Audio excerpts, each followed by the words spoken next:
আমাদের সবার মনে যে কথাটা ফাল পারে নেত্রী দিন, আজকে তার জবাবটা পাবেন। আমি কেমনে আপনার আমার সবার মনের কথা জানি?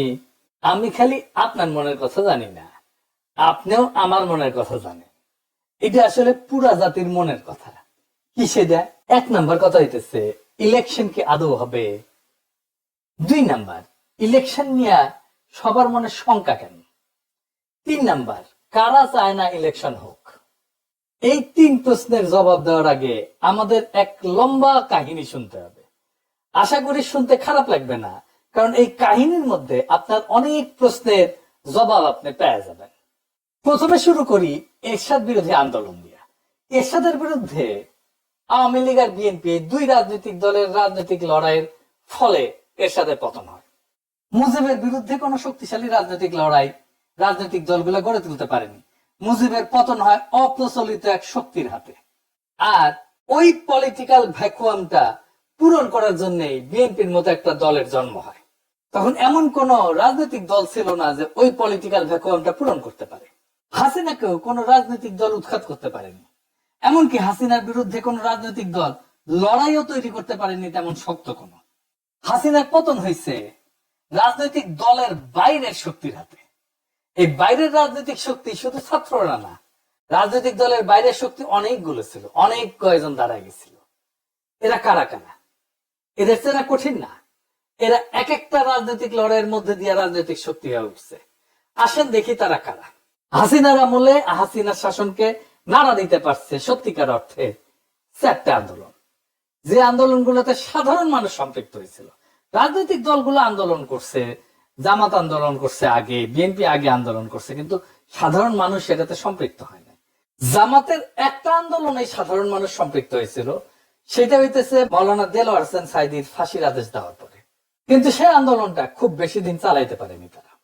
তাহলে এই অরাজনৈতিক শক্তিগুলোর আন্দোলনগুলো কি কি? 1 নাম্বার, হেফাজতের 5ই মের আন্দোলন। 2 নাম্বার, নুরুল হক নুরদের টাইমের সেই কোটা সংস্কার আন্দোলন। 3 নাম্বার, নিরাপদ সড়কের আন্দোলন। আর ফাইনালি 2024-এ কোটা আন্দোলন এবং আলটিমেটলি বর্ষা বিপ্লব।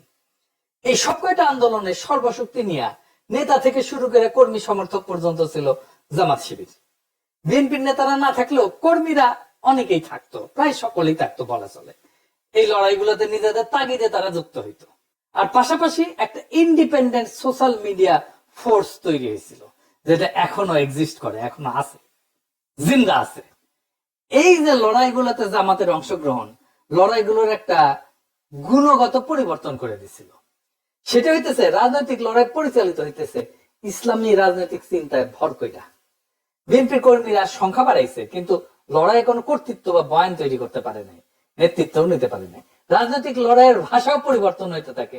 স্বাধীনতার বদলে আজাদি শুনি আমরা, বিপ্লব দীর্ঘজীবী হকের বদলে শুনি ইনকিলাব জিন্দাবাদ।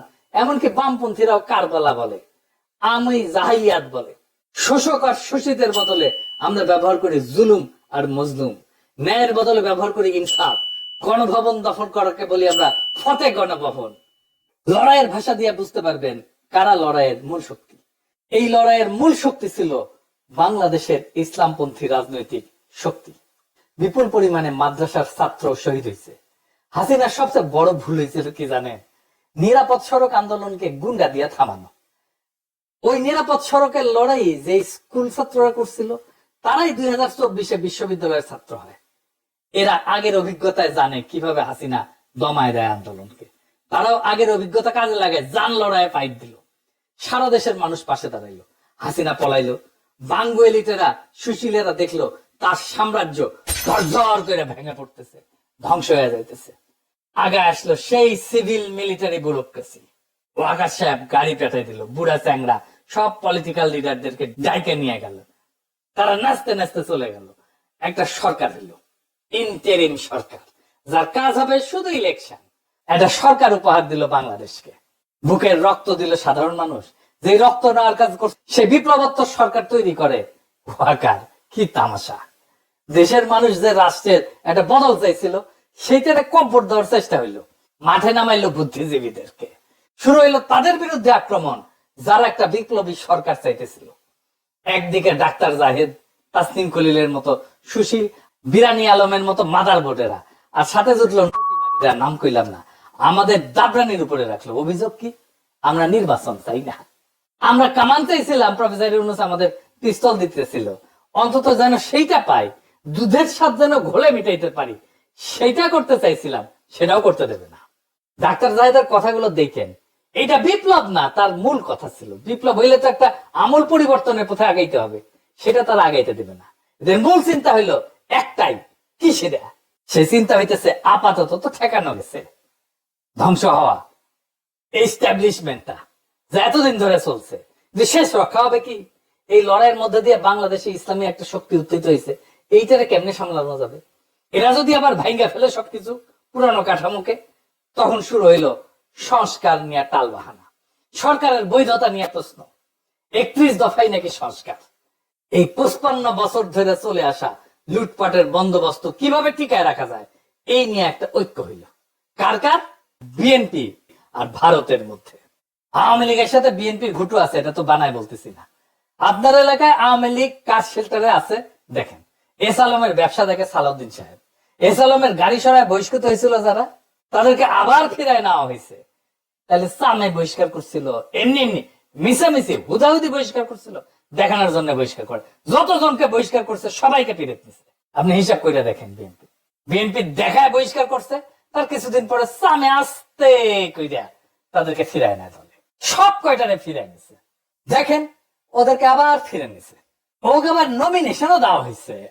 বিএনপি তারেক রহমানের সাথে লন্ডনে গিয়ে দেখা করে, এইসব স্থগিতাদেশ বহিষ্কার সব লোক দেখানো কাজ।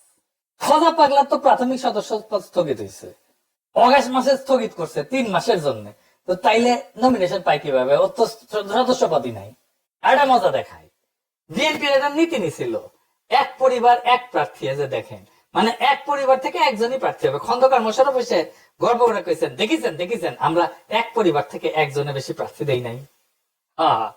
তাই তো, এক পরিবার থেকে তো একজনের বেশি প্রার্থী দেন নাই তো, তাই না? তারেক রহমানের পরিবার থেকে তো 2 জন প্রার্থী, তারেক রহমান আর বেগম খালেদা জিয়া। মানে নীতি সবার জন্য, ওনাদের জন্য না, তাই না? ওনারা নীতির উপরে, হুদাই নীতি কথা তাইলে কর দরকার আছে। এর মধ্যে বিএনপি প্রেসিডেন্ট সরকারের কাউরে কাউরে তার কোলে নিয়ে নিছে, যেন তারা একসাথে সিস্টেমটাকে টিকে রাখতে পারে।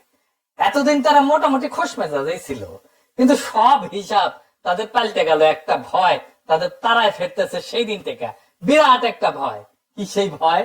আর কেন তাদেরকে তারায় ফেরতেছে, আর কোন দিন থেকে তারা ভয় পাইতেছে, সেই জিনিসটা আসেন বুঝে দেখি।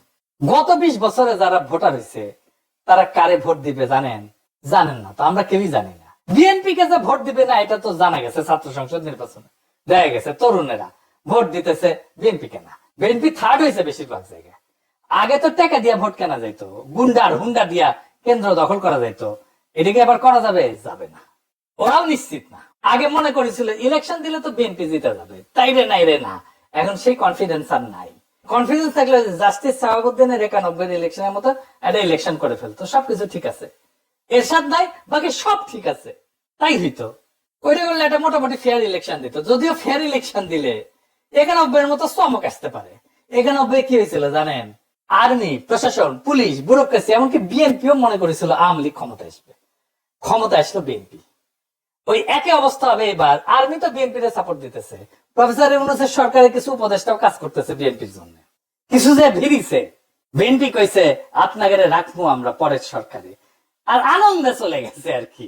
জামাতও মনে করে যে বিএনপি ক্ষমতা আসতেছে, কিন্তু ডিপ স্টেট এটা মনে করে না। তারা সেই জন্য 2008 সালের নির্বাচনের মতো ব্যবস্থা করতে যাচ্ছে, যেখানে সুনিপুণ ভাবে গোয়েন্দা সংস্থা নিয়ন্ত্রিত একটা ইলেকশন হবে, কিন্তু ব্যুরোক্রেসি পুলিশের পুরাটা নাই। এটাই বিএনপির প্রফেসর ইউনূসের বেশ কিছু উপদেষ্টা কবজা করে ফেলছে। তাই বিএনপি প্রশাসন আর পুলিশ আর ব্যুরোক্রেসিকে কিভাবে কবজা করা যায় এই ঘুটু করিচ্ছে। প্রফেসর ইউনূসের কাছে খালি ধর্ণা দিচ্ছে। জামাত কি বুঝতে পারছে যে এরকম একটা নির্বাচনের পায় তারা চলিচ্ছে? 2008 সালে কিন্তু বিএনপি বুঝতে পারে নাই, এমনকি জামাতও বুঝতে পারে নাই এমন ইলেকশন একটা হইতেছে। অনেকে মানা করছিল কিন্তু বিএনপি কে ওই নির্বাচনে না যাইতে, যেমন ফরদ মাজার ভাই কইছিলেন। এটা ফরদ মাজার আমাকে নিজেই কইছেন। এইবার জামাত আগে থেকে সতর্ক, তাই দেখেন জামাতের বিরুদ্ধে কামান দাগানো ইতিমধ্যেই শুরু হয়েছে। জামাত নাকি নির্বাচনে চায় না, মানে শিবির যেটি নির্বাচন করেছে সেটি তো জিতিচ্ছে। জামাতের অবস্থা আপনারা জানেন, জামাতের তো অবস্থা খারাপ না, জামাতের জনপ্রিয়তা বাড়ছে। তো না, জামাত কেন নির্বাচন চাইবে না? বুঝতে পারতেছেন তো কে কেন কোন কথা কইতেছে? জামাত যদি মাঠ ফাঁকা মাঠ ছাইড়া না দেয়, ছাইড়া দেওয়ার সম্ভাবনা কম, তাইলে একটা ভয়ঙ্কর সংঘাতময় নির্বাচন হবে। কার কার মধ্যে সংঘাত হবে? যারা একটা পাতানো নির্বাচন করতে চাইতেছে আর যারা নির্বাচনে বিজয়ী হইতে চায়, জনগণের যাদের সমর্থন আছে। প্রেসিডেন্ট বলছেন একটা সুন্দর নির্বাচন উপহার দিতে চান। যদি তাই চান তাহলে গোয়েন্দা সংস্থার এই পরিকল্পনা যেন বাস্তবায়ন করতে না পারে সেই ব্যবস্থা প্রেসিডেন্টকে করতে হবে। কোন রাজনৈতিক দলের আবদারে চাপে প্রশাসনে বা পুলিশে কোন পরিবর্তন করবেন না। আপনার নিরাপত্তা উপদেষ্টা নাকি পুলিশের নাক গলাইতেছে, শোনা যাইতেছে ওনার সাথে নাকি তারেক রহমানের বরাবর হয়েছে, সিস্টেম হয়েছে। সেই জন্য তার বিরুদ্ধে বিএনপি নীরব হয়ে গেছে। আগে দেখেছিলেন না, একসময় মনে হয়েছিল খলিলুর রহমানকে তো না সরিলে মুখ ধোবো না, ভাত খাবো না, ঘুম যাবো না আজকে রাতে, এটাই করছিল বিএনপি। এখন সবকিছু শান্ত, ঠান্ডা, পুকুরের মতো শান্ত। খলিলুর রহমান এখন তাদের সমস্যা না। ক্ষমতা একটা আশ্চর্য জিনিস, বুঝছাও? কত মানুষকে পাল্টায় যেতে দেখলাম।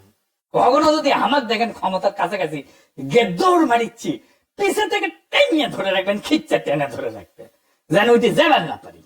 যাই হোক, বাংলাদেশের দুর্ভাগ্য হইতেছে মুষ্টিমেয় এলিট সংখ্যাগুরু মানুষকে শাসন করে সবসময়। আর সংখ্যাগুরু মানুষ এই এলিটদেরকে উৎখাত করার জন্য রক্ত দেয়, তারপর আবার বুঝাই টুজাই আবার এলিটরা এসে বসে পড়ে। এই ব্যবস্থাকে উৎখাত করার সুযোগ এসেছিল 5ই আগস্টে, আমরা হারাইছি সেই সুযোগ। সামনে নির্বাচনে যদি সিস্টেম করে জিতায় দেওয়ার চেষ্টা করা হয়, তাহলে বিপ্লবের যেটুকু অবশিষ্ট আছে না, তা ধ্বংস হয়ে যাবে। এখন আপনাদের কাছে প্রশ্ন, এই বিপ্লবকে কি ধ্বংস হইতে দিবেন? তবে এখন সময় কেবল অভিযোগ বা হতাশার না। আমি হতাশ হইতে নিষেধ করি। এখন সময় জায়গা ওঠার, এক হওয়ার, আর নিজের ভবিষ্যৎ নিজের হাতে নেওয়ার।